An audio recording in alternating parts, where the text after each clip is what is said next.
Yada. What's up? It's the Culture Detective here investigating your favorite animes, and today I'm going to do an anime review on Vivy, Fluorite Eyes Song.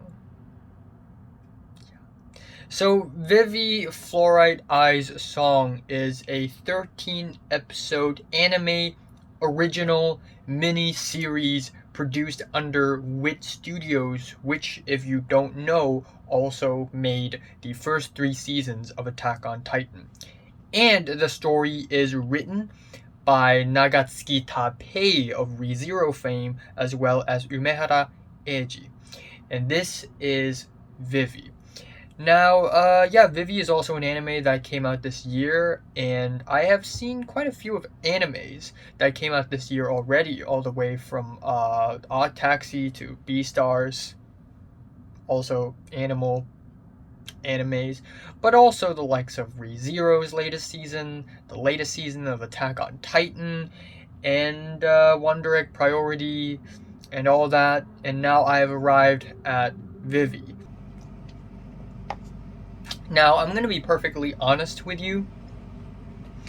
When I first went into Vivy, I was expecting myself to be disappointed because from what I've seen in trailers, Vivy just looks like a sci-fi action thing with a badass, kick-ass girl fighting all the enemies, and that's it. And I honestly was not all that sold by the art style either. I was honestly prepared to be disappointed. So I think that might be the reason why I actually was satisfied with this anime, and I enjoyed this anime more than I thought I would. But anyways, essentially the anime is about the future. In the future, the world will be creating a lot of AIs, artificial intelligence. And these AI bots at first are kind of prototype AI, not that harmful. But when AIs develop, when technology develop, the AIs become smarter and smarter and smarter. And soon enough, after one incident and another incident and another incident, AIs try to wipe out the human race. And Vivy is definitely not the first story ever to talk about a topic like this, the AI wiping out the human race. But the way Vivy, the anime, tackles a topic like this is what truly matters in an anime like this. So let's first talk about the opening. I kind of like that the not every single episode has an opening sequence, kind of like ReZero, because the story is kind of stacked and sometimes there is no opening. And I just found it kind of cool that the studios would sacrifice some opening sequences just to pack more time, just to pack more story into the time frame that they have, and I really admire that. But the actual opening is fine. It is really dramatic, and usually I don't like dramatic anime openings, but because this anime is so freaking dramatic, I think it fits. I don't think the singing is all that great. Vivy, the main character, is supposed to be a singer, and she is the first fully autonomous AI bot, and her job is to sing. And so there's actually a lot of singing in this anime, and they all are just okay. They're not songs that I would necessarily listen to or anything. They're very much plastic can songs, but I don't think they're that bad either. But the ending sequence is a little, I guess, let's just say that they use the budget sparingly for the ending sequence because it's just a bunch of JPEGs. But overall the OP is fine. Now, another problem I have with this anime, not even a problem, just something that I would like to point out, is that the art style is not all that great or anything. I read a lot of reviews for this anime saying that the art style is amazing, but honestly, I don't think it's all that amazing or anything. To me, it just looks kind of regular, kind of generic, kind of similar to many other animes out there. But I guess there are 3 kinds of art style in this anime, really. So first of all, it's the regular Wit Studio art style, which is very generic and kind of average. And then sometimes, whenever the main character Vivy gets into her own mind palace called the Archive, the coloring changes a little bit and we see more star dusty texture and more color gradients. They look really nice.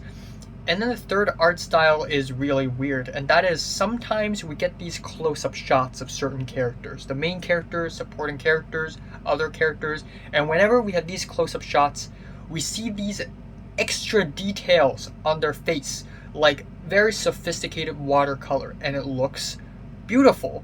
But because of that, it's static. It's just a JPEG, usually. And I understand why it costs to animate something that looks this detailed. It costs so much money and time, I understand. But sometimes the anime would look really normal, and then suddenly we would get this close-up shot of very beautiful, sophisticated watercolors, and then we would go out again. And it does create for a pretty weird, jarring effect. Other than that, I think the supporting character of Matsumoto is a little bit annoying at times, especially in the beginning. He's basically the companion cube to our main character, Vivy. So Vivy is a singer. This cube one day finds her and tells her that in 100 years, the AI will wipe out human race. So there's this project called the Singularity Project where Matsumoto, the companion cube, will help Vivy basically stop all these incidents which lead to this AI wiping out humanity thing. And if Vivy can successfully stop all these incidents from happening, maybe the AI will never wipe out human race, and AI and humans can forever coexist. But yeah, Matsumoto is a little bit annoying at times, especially in the beginning, where it's just all information exposition dump. And I guess that is as far as my major complaints go. I guess another problem I have would be that this anime has a lot of short arcs. Maybe it's because I'm used to watching animes with a lot of long arcs. I mean, the latest arc in ReZero is 25 episodes long. But in Vivy, one arc is about 2 episodes long, which means that as ambitious as the story may be, it's only 2 episodes long, and it didn't make as much impact as it would have been if it's longer. But that doesn't really completely take away my enjoyment from the anime at all. It's just a little thing that I wish could be improved upon. So we have the first 3 arcs. Each arc is 2 episodes long, so it's 6 episodes, and 3 of these arcs are just kind of okay in my opinion. Again, maybe it's because it's not long enough, but I just didn't feel much of an impact from it. That being said though, they weren't really all that bad. So of course we have the intro arc, and then we have the Sunrise Hotel arc, which I thought actually has a lot of potential to be this murder mystery thing trapped in a hotel thing in the middle of outer space. I thought the idea was really cool. The third arc is a little bit more entertaining, with Vivy and Matsumoto trying to shut down an entire island because the island has become too powerful when it comes to creating AI technology. So they have to shut down the island, and I thought that arc was also pretty good, even though I wish it was longer. And then afterwards we have the Ophelia arc, which is 3 episodes long, and the final arc being 4 episodes long. And I like the final 2 arcs. The Ophelia arc is a great change of pace, because in the first 3 arcs, in the first 6 episodes, Vivy as a main character is robotic. And duh, she's a freaking robot. Of course she is robotic. So when she speaks, she's always very monotone. She does not express any emotion. She does not crack any jokes. She doesn't act angry or passionate at all. She's emotionless. And that was one of my fears when the anime started, is that what if Vivy acts like this the whole time? But after the 3rd arc, an incident happened and Vivy's kind of updated, And after that point, Vivy becomes so much more lively and energetic. And I thought it's just a nice way to, you know, bring more emotions to this character, flesh her out even more. And yeah, I like the Ophelia arc. Not only are the fights more entertaining and complex, but also what the whole arc is about, the debate whether AIs, you know, robots have a consciousness and a soul or not, you know, this whole debate, and also the idea of free will. I kind of like things like this. And then we have episode 10, which is quickly one of my favorite episodes of the entire 13 episodes of Vivy. And nothing all that crazy happens on this episode, but essentially it has been 45 years between the second last arc and episode 10. 45 years. And for 45 years straight, Vivy has been stuck in an AI museum. And there's something so sad and bleak about this episode. 45 years. She is locked in this museum thing with a force field around her. And there's this one kid who goes to see her, and this kid kind of likes speaking to her. And throughout the entire episode, we see this kid grow up, become a teenage boy, become a man, get married, have a daughter, and become old. We see the entire process of that, and Vivy still looking like Vivy, because after all, she's AI, she never dies, she doesn't age, and she's always locked up in the same cell the whole time in the museum. And there's just something so bleak about it. You know, the passage of time is just so fast. And it's really, I don't know, I feel like as I'm growing older, I begin to resonate with things even more. And I kind of resonate with this episode in that I also agree with the sentiment that time is going really fast and it's really difficult to, you know, grab a hold of it. I mean, I'm only 19 years old, but I mean, looking back, I'm kind of shocked that an entire year has already passed between 2020 and now, because not much happened, even though a lot had happened, but also not much happened. And I feel kind of scared because of that.